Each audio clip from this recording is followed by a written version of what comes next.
Hey friends, it's Awkwardly Random with Cinthya and Michelle, where we talk about random topics. Anything and everything awkward is on the table, so let's dive right in. Hello everybody. Welcome back to Awkwardly Random with Cinthya and Michelle. Woo! Welcome back. So last week we did record an episode. However, we had some technological issues and problems, and we weren't able to post. We weren't able to post an episode. So yeah, it's okay. Yep, we're back. It happens. This is gonna be a good one. We're gonna do conflicts part 2 because it is a super important topic, and there was just a lot of things that we didn't really get to touch on last episode. So part 2, and especially if you're meeting with family, getting together with family, it's the holiday season, I'm sure there is bound to be some sort of conflict while you're there. If not, well, hopefully not, no one likes conflict. But if you do happen to be caught within the fires, listen to this. Or if you start the fires. Ooh. Or if someone starts the fires with you. Ooh. Drama. Drama. But first, we're gonna answer some awkwardly random questions for you. Yes. Numero uno. Okay. What was your favorite toy growing up? Okay, so I had 2, and it depended. Yeah, I can't even talk. I had 2, right? When I was a lot younger, you know how people carried around like teddy bears. So I carried around a Bugs Bunny with a little crown on it. It was so cute. I carried it around a lot, and then I slept with it. And then when I got a little bit older, my favorite toy was a cash register. I pretended like every time we would come back from the store, I would like bag all the clothes. I'll bag all the food again and pretend I was like at the cash register. I don't know. I just thought that was always the coolest, and I really enjoyed that. What about you? Really quick, did you ever end up doing that job in real life? Like, did you ever work at a store, a grocery store, or anything? I worked at a store. I did retail, and I did work. We didn't have cash registers because we were more online. So I did take people's payments online. Okay. But it wasn't like as fun as a cash register. But I did do it a couple times when the online system wasn't working. Well, in some way you manifested your childhood.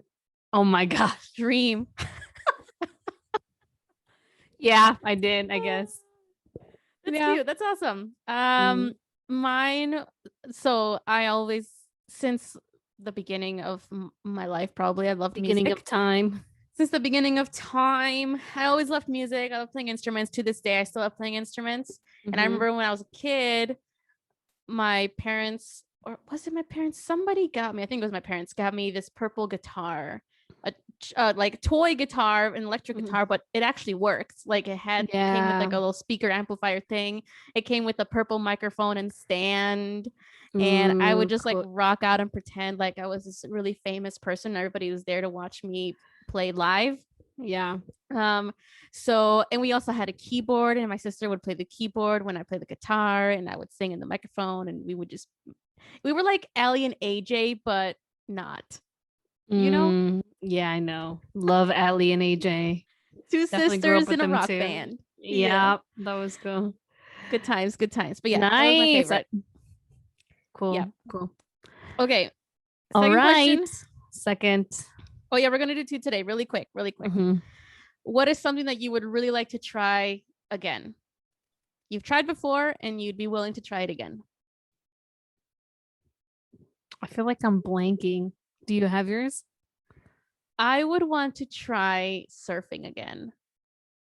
I've tried it. You've done surfing before? Oh, okay. Yeah, I tried it once. So this was when I interned abroad. I was in Australia.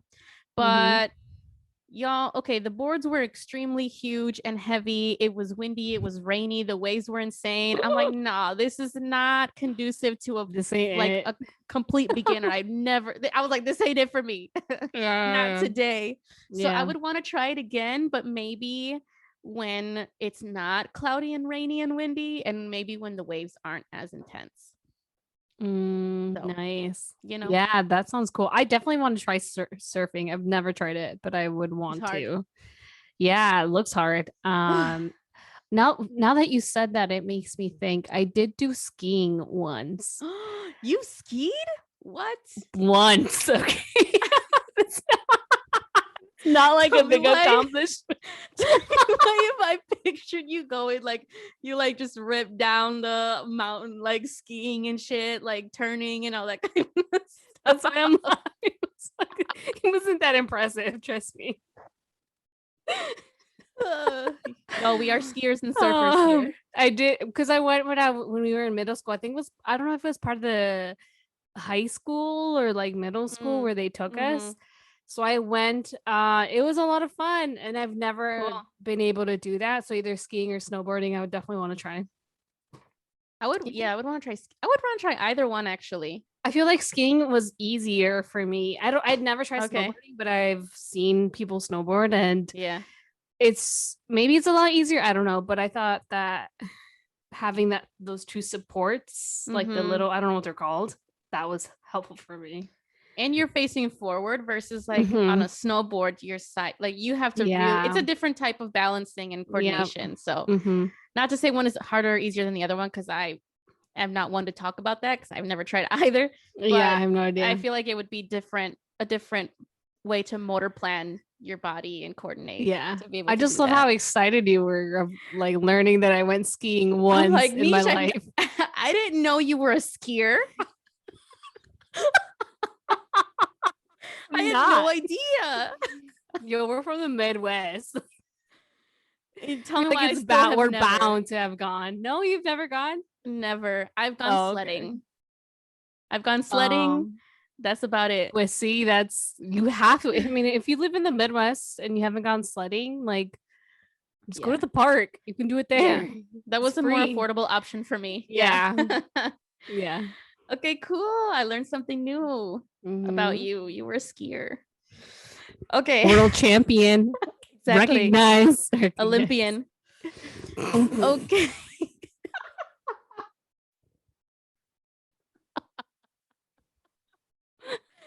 If I was an Olympian, I don't think it would be in that sport. I don't think it'd be in any sport. Okay, what would you do if you were the Olympics? If I was good? If I was good? Like gold medal swimmer. Good? You'd be a swimmer. Yeah, I would do that. Yeah, I think you do swimming. That's so cool. What about you? Soccer. Soccer? Oh, yeah. Cool. I would do a team sport. Okay. Anyway, that was hilarious. Moving on. Conflict. Moving on. Okay. People are going back home, seeing their families, family gatherings. So let's take it back to when we used to go to family gatherings.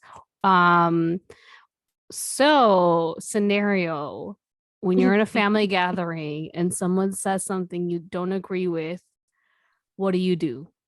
Beans. Oh gosh.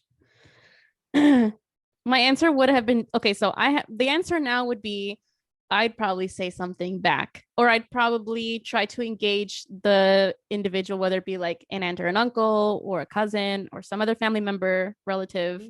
They say something that I feel is problematic.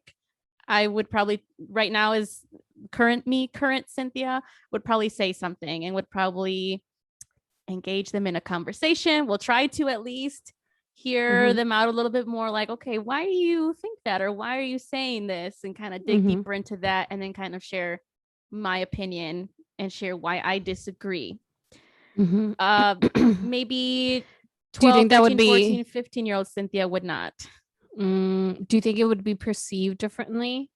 The fact that you didn't really, when you were younger, didn't really say anything, but now you would? Like, do you think that would be perceived differently by your family? Like, do other people, like, do you see other people kind of like disagreeing in front of each other at family gatherings? Yes, but I saw it in a more like argumentative, combative way. I didn't see it Mm, as let's engage in this dialogue to hear each other out and figure out some type of common ground, or like share opinions. It was more it was more mm-hmm. combative from what I Yeah. saw. Yeah. And also in my family, I grew up learning to not quote unquote disrespect your family members or your elders. Like you were just not to talk back to an adult. Talk um back. Yeah. Talk back, yeah, right, talk back. Yeah. Yeah. That So Mexican culture of us. yes. I would say that's part of it, the culture, Yeah. what you learn. That's what I learned. I was taught to kind of just ignore it, like don't pay attention to it because that's only going to make it worse. But as like Mm, looking back at it now, silence also perpetuates these ideas and these actions. So like mm-hmm. it it didn't help also. I don't know. So Yeah. That's difficult. yeah, I'm working on it, but I haven't had a family gathering or been at a family gathering in a few years now. I Mm-hmm. don't know what that would look like now, but I Mm-hmm. think I would like to think that I would say something now. Mm-hmm. Mm-hmm. So is that larger family gatherings or like more immediate family?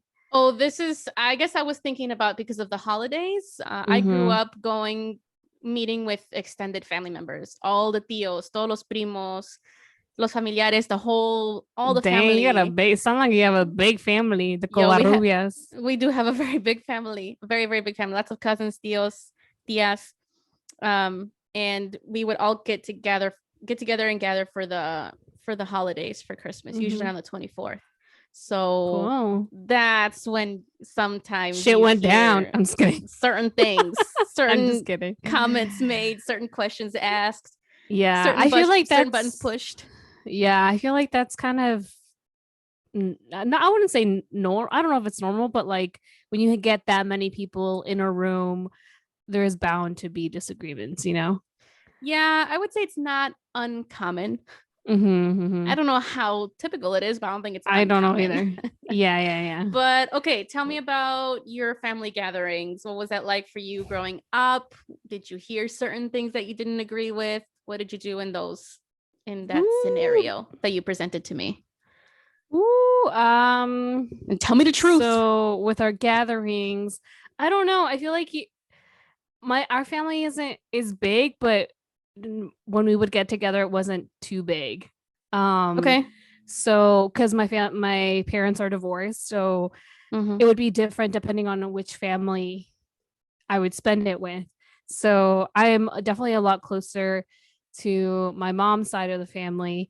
Mm-hmm. And whenever we have gatherings, it would just be like the people who live in Wisconsin, which aren't really that many. It's like two uncles and an aunt and my cousins, which is like maybe less than 10 people. So Okay. it wasn't a huge, like our gatherings aren't really huge. Yeah. But there definitely were disagreements growing up. When in general with both sides of the family. Mm-hmm. And for me, I felt comfortable voicing my opinions. Um, and throughout the years, I learned different ways of communicating my disagreements with Mm-hmm. certain family members. I think at first, when I was younger, I felt like very similar to you. You're not allowed to talk back or yell or like disrespect because it's seen as disrespect. Yes. Um, but I don't think it is. It's so weird because we grew up with that teaching of like, oh, you don't talk back. Like you're just supposed to kind of like take it in. But at the same time, I was also taught like you should speak up when there's like injustice, or you should speak Mm-hmm. up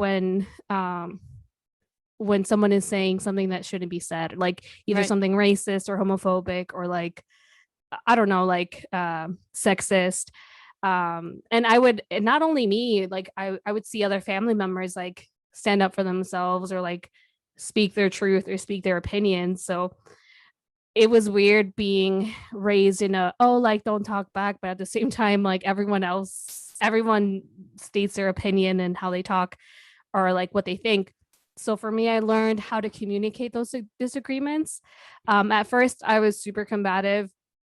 But then as I got older, I realized that like, oh, like we can just talk about our disagreements. Um, but yeah, I think in Yeah. general, I think it was kind of it was I don't want to say normalized, but I think in my family it was we realize that like we all have different opinions and it's Mm-hmm. okay to voice them. Growing up, especially on my mom's side, we always talked about like specifically politics. I Yeah. remember when like George Bush was running for president, and I was in middle school, and we every gathering they would talk about politics. So I got into politics when I was really younger because of that, and some of the things that people were saying I really didn't agree with. And then being able to grow up and do my own like learning and researching and being in school and all these other things, I was able to like make my own opinions and Mm-hmm. be able to discuss them and be okay. Because my family are we're super close, but at the same time, like they're not afraid to tell me when I'm wrong. They're not afraid to tell me like what they think. And Right. so I think it really prepared me for like the career that I'm in too. Being able to like maybe like just make an argument to like and supported by whatever I think or wherever I got my information. Mm-hmm. So yeah. And my family, every time we Yeah. get together, everyone is so loud. Like if you I don't know if you've ever been to one of my family gatherings, but usually there's not that No. many people, but we're all loud. Like if you Yeah. want to get like your opinion across or you want to get like talk about something, you kind of have to be loud about it. Which I don't necessarily agree, but yeah. You were talking about how you were taught not to talk back, but also to state your opinions. Kind of Yeah, like that's two so almost could be contradictory. right, could be perceived as contradictory. But do you think it's almost like talking back is different than stating your opinion? Like they're two different things, Yeah, they maybe, are. right? I think that they are. Yeah, I think sometimes, especially when adult like because I think of it of like when did it get to the point of like talking back and when did it right. get to the point of like stating your opinion. And I Yeah, where's think that sometimes line? where's that line exactly, but I think certain parents, especially Mexican parents, any type of talking back or any sort of like stating your opinion, even if it like, especially if it's wrong and or not wrong, especially if it's different than what the parent is saying, they're going to see that as talking back, Right. regardless if you're screaming, regardless if you're just like being calm about it. Cause I've done that before Yeah. when it comes to certain family members where I would say something, either Mm-hmm. like I was really combative and yelling, or I was like super calm and just like was like whatever, like never really cared. Mm-hmm. It was still seen as talking back. Yeah. That's how I So, learned. That's what I used to think talking back was. That's why I mhm. didn't I think part of it was why I didn't say anything because I thought if I disagreed in any way, I would be disrespecting them. And I Mhm. didn't want to disrespect anybody, even if I didn't agree Mhm. with what they were saying. Yeah. So but now I'm seeing it like, I mean, there's a difference. There's a difference. You There is a can difference. engage Yeah. in dialogue and conversation and have differences of opinions and hear each other out without having it be this whole big argument thing and yelling at each Mhm. other and disrespecting Yeah. each other. There's a way to do it. um Mhm. I just didn't really see that very much, I think. Mm. you know Didn't and see I what? when I say like I didn't really see a lot of like the let's talk about it. Oh, Let's yeah. I And when I say Yeah, my family was I a would little more get called out, man. They're dang, like, "Why? yeah. Why do you think that?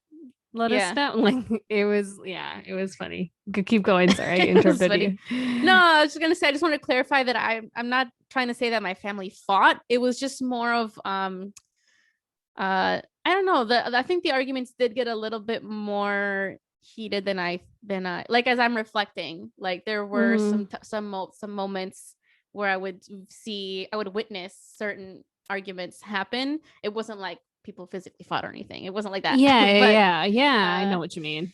um Yeah. so yeah, I just never really, and I think that's also why I don't know exactly. I feel so uncomfortable arguing with people or like disagreeing with Mm. people. I'm still gonna do it because I'm Mhm. just gonna do it, but it's so uncomfortable for me. I think it's uncomfortable. I think for me in general, like arguing with people the closest to me is what makes me uncomfortable. Like I can argue with someone randomly on the street, like I don't care. But when it comes to like my family or like my cousins, like even though I'll still argue with them, or like maybe I'll just have a conversation with them where I disagree, like it still makes me feel uncomfortable, but I'll still do it. Right. But I'm really glad that I grew up in that sort of environment where maybe at first when I approached disagreements, I wasn't the best because like, you know, you're child and like trying to get your point across, you're yelling and like doing all these things. But then eventually like you learn how to communicate in those spaces where maybe not, I'm not saying that I disagreed with everything that my family said, but I felt comfortable being able to say something. If I didn't agree with something. And then sometimes now that I'm older, like I'm not necessarily going to disagree on everything, or even if I disagree, I'm not really going to say certain things depending on what it is. I think it depends on what it is if I'm going to say something, because I also learned to like choose my battles now that I'm older, figuring out like what I want to put energy into. When you argue with others or have disagreements with others, what is your goal in the moment? Or do you already come in with a certain goal? You know how you're choosing your battles. How do you know which ones are worth argue, like worth your time or worth your energy? What's your goal there? I think it depends on what it is. I think it really does depend. I think now there are certain things where I just have to say certain, like I have, like if something is being said about like what I mentioned before, like racism, sexism, homophobia, like all these other things, like if something is said within those topics, like something in me, we're like gonna say something, I have to say something, like I can't just stay quiet. But is your goal there, Mish, to change their mind? Is that what you're trying to do, or are you just trying to give them some more perspective? Or is it just because like your gut's just telling you have to say something? I think it depends on the person. Okay. What they're saying. So I personally don't think I can ever change anybody's mind. I don't know. Like, I don't ever go into an argument saying, "Oh, I'm going to change your mind." Like, I don't know who thinks that way. I think a lot of people do. Yeah, because I don't really think, especially when it comes to like issues like that, like maybe like I would probably say something because I would want to offer a different perspective, and because most people who talk about certain topics in that way don't ever really get challenged and don't think that like someone will challenge them. I'm saying the same thing. So I normally do it for a perspective, and then also just because I can't stay quiet and just like be silent. But I don't necessarily think that I'm gonna change somebody's mind. I mean, it would be nice if they change their mind, but do I go into thinking that they're gonna change their mind because I'm gonna say something? No. Yeah. What about you? Well, in general, I just try to avoid arguments. But when it comes to big topics like that, yes, I will say something. And at first, I'm gonna be honest, the intention was to like help them change their mind. I was like, no, but you have to see it this way. Like, you know, like I don't know. I did have that mentality. When I think in like earlier on in my life. But now, I mean, I cannot influence how you think and how you view the world. Like I have no control over that. I have no Hopefully control you over plant that. a little seed where they're right. like attached to some reason, or go seek some guidance or whatever. I'm just kidding. Well, I mean, maybe I think you can plant little seeds, and seeds there. You can influence, but you cannot determine or control how the person is gonna respond, or perceive, or you know, you have no control over that. No matter how many statistics and facts and real actual stuff you say to them, ultimately it's on them to figure that out themselves. And it takes a lot of energy to even try to do that. So I do not go in with that goal to change someone's mind. Sometimes I'll give my piece, and if they want to keep it going, but I can tell they're just not listening to what I'm saying, I'm not going to keep the flame going. I'm not going to give them more of my energy. Yeah. And I would rather just like, okay, you're really not listening to what I'm saying. I've tried explaining this several times. It's not worth it for me at this point, and I think it's important to know when to draw that line, when to end that conversation. When is it just using up time and space and it's not going anywhere? So I don't know, but I think it depends. Yeah, I think it depends too, for sure. Damn, that's hard. Wow. Okay, let's talk about boundaries. Okay. So I guess Okay, you made a point about a boundary right now. I think you said that sometimes you have to choose like when to like say, oh, enough is enough, and not continuing to feed the flame. I think that definitely is a boundary that people can use, especially when you're at a gathering and you don't want to engage in the problematic behavior that someone is doing. That is definitely okay. It's okay to remove yourself from the space. I think it's tough, especially when it deals with like family and like arguments or disagreements or conflicts. And it's definitely a lot harder. Yeah, and it's definitely a lot harder when it has to do with topics that are so like ingrained in identity, and that can be really tough too. So yeah, I feel like figure out what your boundaries are and try to just set them as best as you can, especially like when you have to go back home and you may not necessarily have like good relationships with family members. Yeah, and as hard as it is, I think even if it's family, whether you're related to by blood, or if it's a really close friend or something, if they are not respecting your boundary that you're setting, you got to reevaluate that relationship, because they're essentially they're like disregarding what your feelings and your boundaries and your, I don't know, it's just I think that's disrespectful when you say no to something, or when you set a specific boundary and they keep trying to push it. So I think just be mindful of that, and also respect others' boundaries as well. I was just thinking right now, our previous episode about conflict part 1, we talked about our biggest argument that you and I had, Michelle. And I think, as I'm thinking about, it just came to mind. I don't know. Let me know if you agree or not. In some way, I feel like me not wanting to talk about it in the moment. If y'all have not heard our story, go back and listen to the first, to the conflict part 1 episode, the previous episode to this one. We talked about how we were in some sort of disagreement, some sort of conflict, and I did not want to talk about it right then and there, because we were at the club, we were with a lot of people, we were going out, all this stuff. I think in some way I was setting a boundary without really knowing that I was setting a boundary. Do you feel like that's setting a boundary or not? I don't know if you clearly. I don't know if you clearly stated a boundary. I just feel like I didn't want to talk about it either. I just was like, I don't remember. Okay. Because I don't remember saying let's not talk about it now. I just remember, that's what I'm saying. Through my actions, I was setting some sort of boundary, but I wasn't verbally stating what the boundary was. Yeah, I don't know.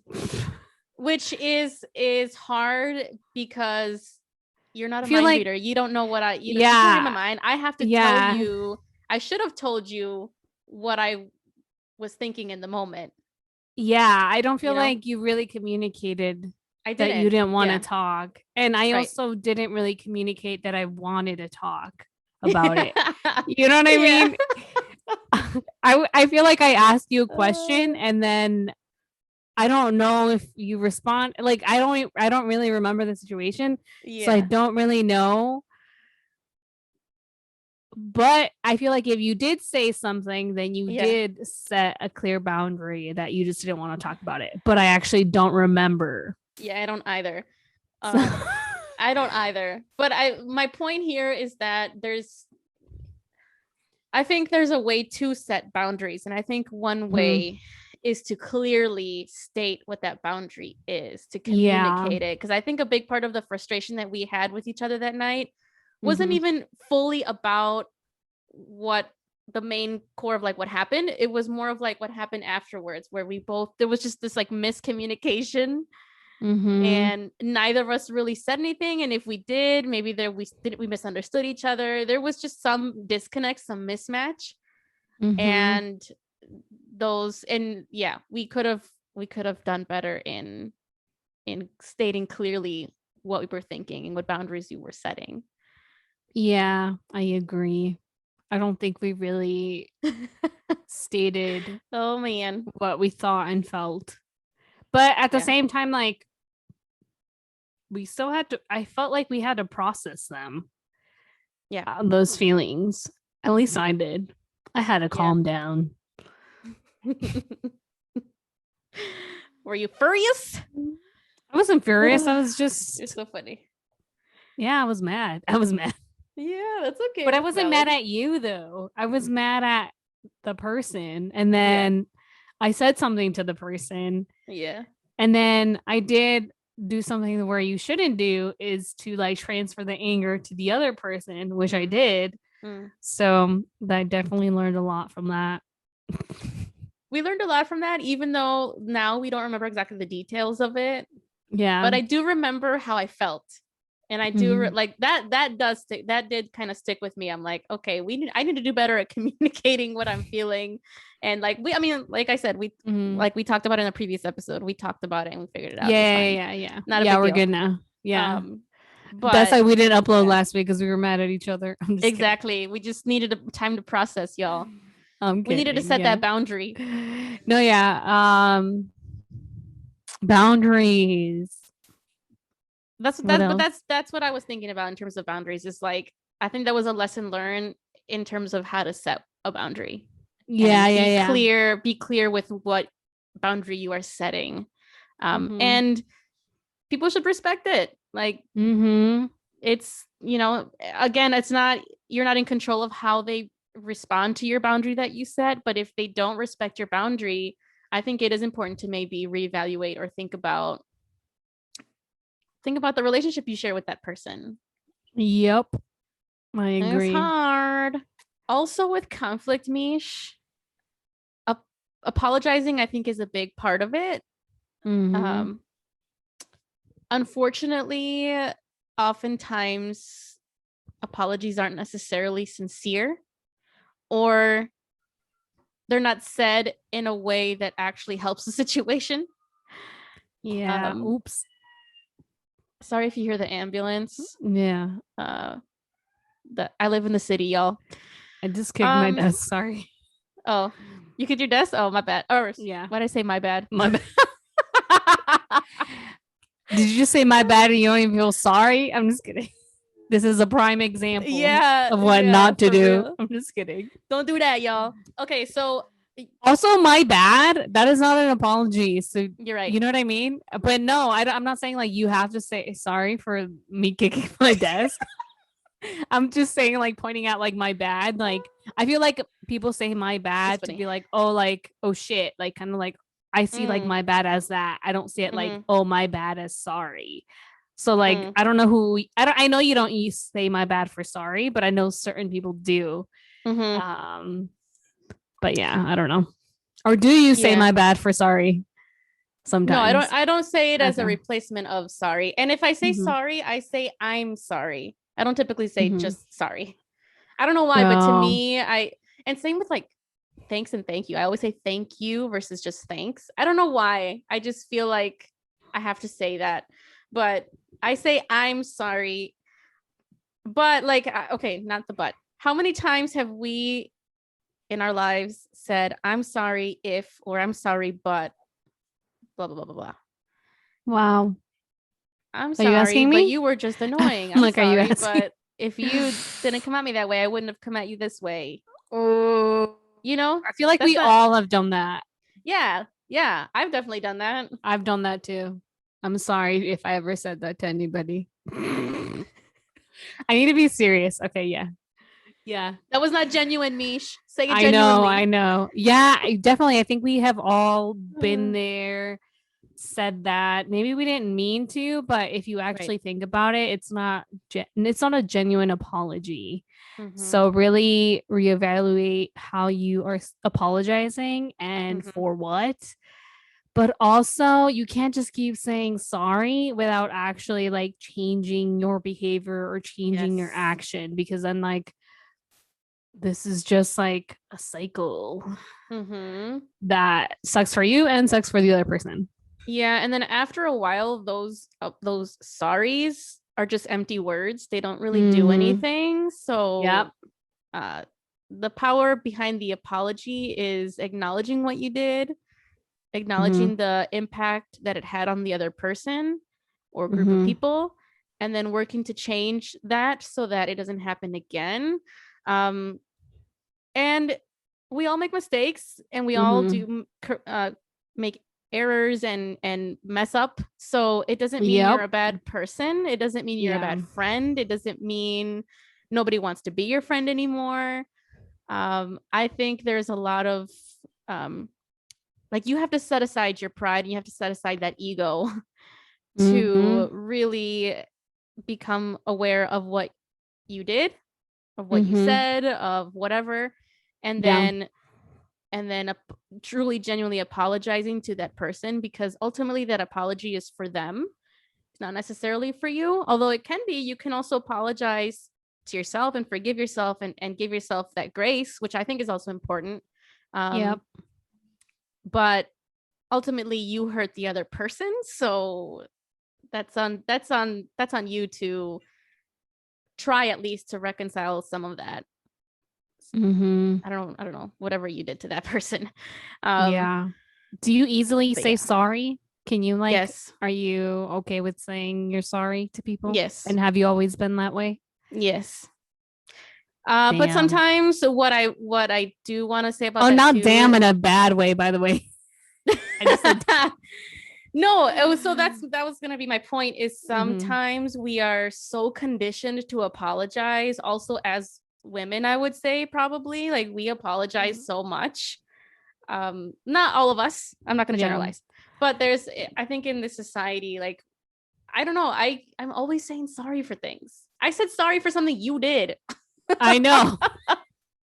I said my bad. I was still thinking about that freaking ambulance that passed by. Hopefully whoever they're going to see is okay. But I apologize a lot for a lot of things that sometimes I'm like, why am I apologizing so much? I think there is such thing as apologizing too much. Yeah. You know? Yeah. What about you, Mish? What about me? I'm asking you that same question, girl. Did you grow up, like, was it easy for you to apologize? Is it easy for you to apologize?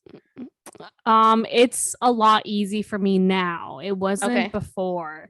I don't over apologize. I think that they're, like you said, like, we're as women conditioned to apologize for just fucking existing, and I'm not gonna apologize for that. But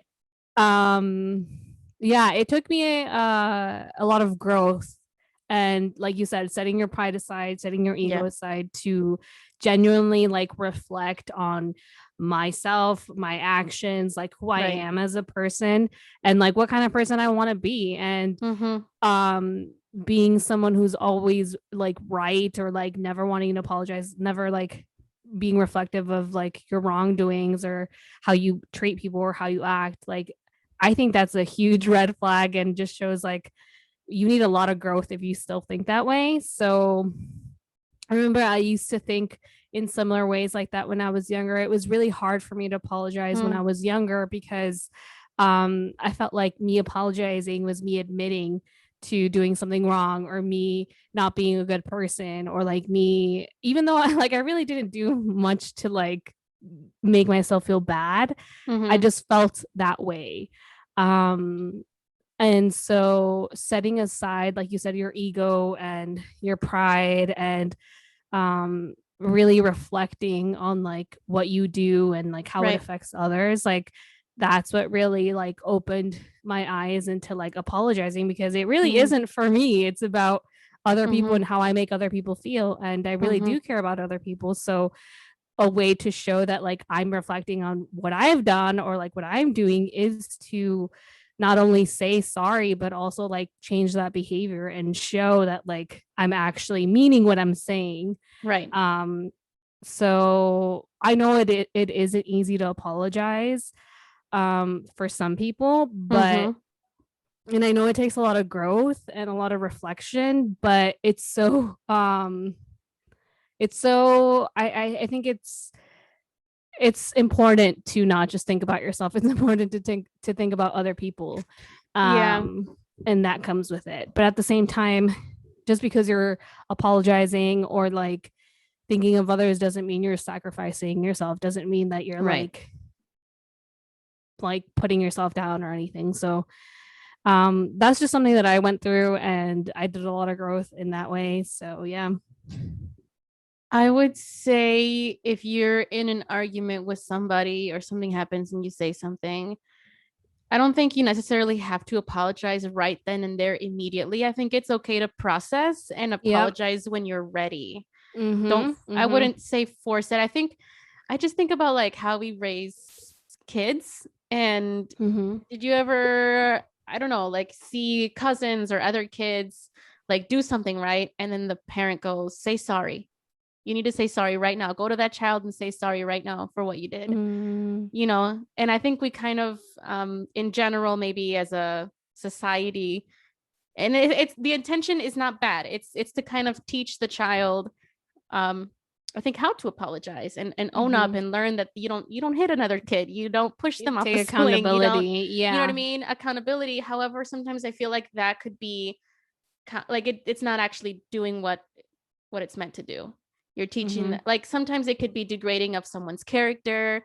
You're kind of if the child doesn't really even know what they did and you're forcing them to apologize, you know what I mean? Like I think there's a fine line there too. I think we should be careful about how we teach kids how to apologize and how we, I don't know, we have to normalize a way of processing and allowing them to apologize when they're ready. And Mm-hmm. I don't know, what do you think about that? It might be a bit of a stretch, but I'm just thinking about Yeah. like sometimes we're forced to like apologize right away in the moment. Mm-hmm. But sometimes it's necessary to, actually oftentimes, most of the time, it's much more important to really process everything and continue that processing by apologizing. Yeah. I definitely am not the person who apologizes right away Okay. when like if there's like an argument or a disagreement or something like that.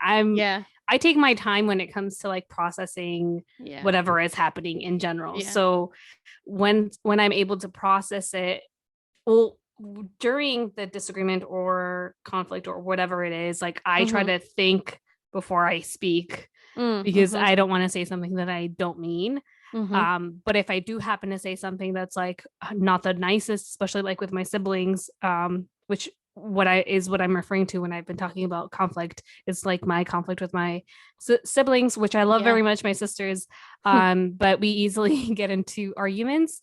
Um, so I'm the type of person where like I really try to reflect on what I say, but if I do say something that's hurtful, I usually what happens is my sister either like tells me like, hey, what you said really hurt me, like Mm-hmm. you shouldn't say, you know what I mean, and then I get to process it and then I say I'm sorry for it, but I don't necessarily like say, oh, right away I'm just sorry, just to like Mm-hmm. shut down the argument, or I'm sorry so you can like stop talking to me, you know what I mean. I know certain people do that, Yeah. and I think that's an easy cop out to just avoid conflict too, is to Mm-hmm. just say you're sorry but not actually mean it.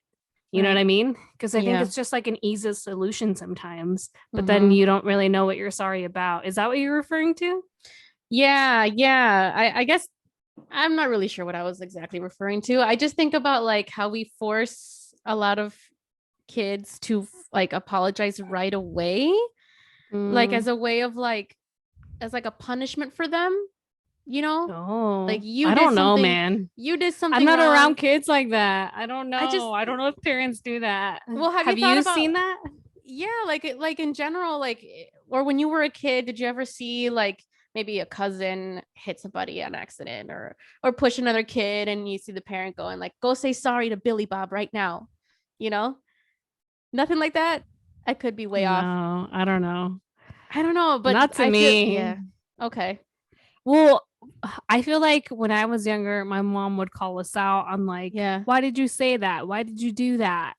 Like she's crying. Like my mom would like help us process it, but she Would wouldn't she be like, ever go tell say you? sorry. Okay, No, she yeah. would be like, look at like Yeah. what are you saying? Like, do you see her reaction? Like, because Right. I was a little girl who was a little bit more aggressive, a little bit kind of like I'm not like this anymore, and it's so weird to talk about. But I was super like aggressive, like I wanted to play like Right. get out of my way type of thing. It's very different than what I am now.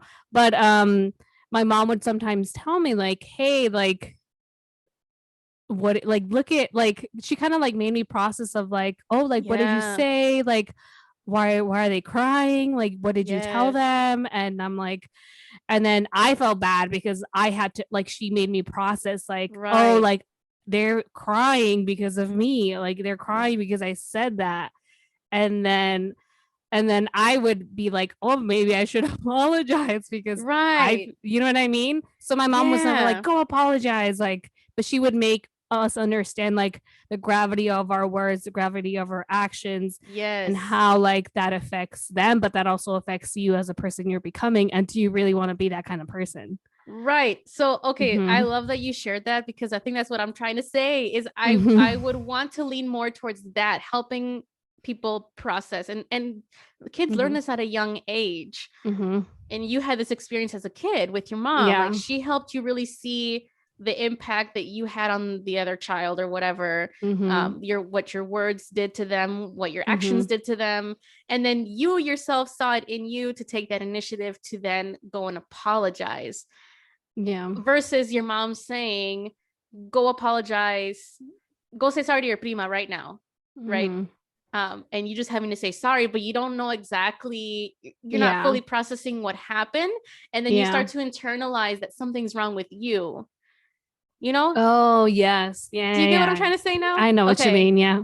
I think your example just really helped me clarify that, but that's kind of what I'm leaning towards is like, and as adults, we don't have to apologize right away. I think Yeah. we can process, think about what our actions and our words did to this person or to whoever, and then find it, you know, if you feel like you are genuinely sorry and you feel like you genuinely messed up, I think you should say sorry in a Mm-hmm. meaningful, genuine way. If you cannot provide that to that person, don't do it, I would say, because it's not Mm-hmm. genuine, it's not meaningful, Mm-hmm.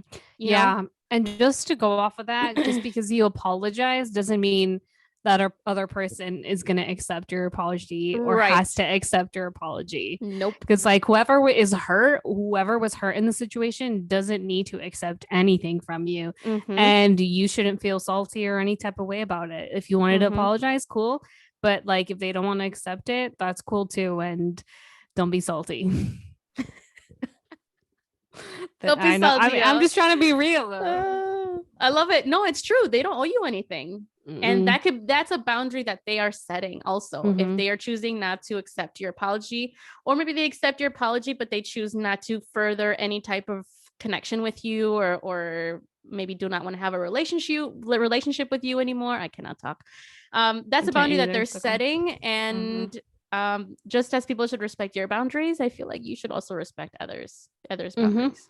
Mm-hmm. Mm-hmm. So yeah, That's it's nice. important. It's It's important. nice. Mm-hmm. Nice, Mish. How do you feel Woo! about what we talked about? Feels good. I think we did a good job in talking about just different types of conflict. I'm glad we Saying did a we're part sorry. two. Yeah, same. I feel There's so like I much was such a more. different child than what I am as an adult. Wow. We grow, we evolve, we change. Mm-hmm. Yep. Hopefully for the better. Yes, for the better. What do you mean? I don't know. Hopefully we're all changing for the better. Yeah, I hope That's what my hope is for everybody. The change for the better. Yeah. And just enjoy life Yeah. wherever you're Yeah. at too. Yeah. And I don't mean like everybody needs to change. I mean like I hope there's always because there's always growth to be done and experience, and there's always improvements to be made.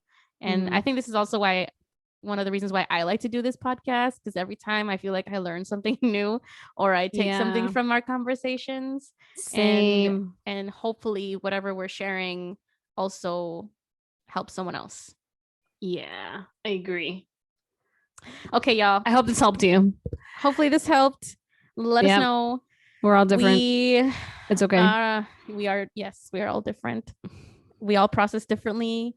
We all have different boundaries to set. That's okay. Let us know what y'all think, and we're gonna post a few more if all goes well and technology is on our side. We're gonna post a few more episodes before the holidays. Yes. And then and yeah, we'll keep it going into 2022. Yep.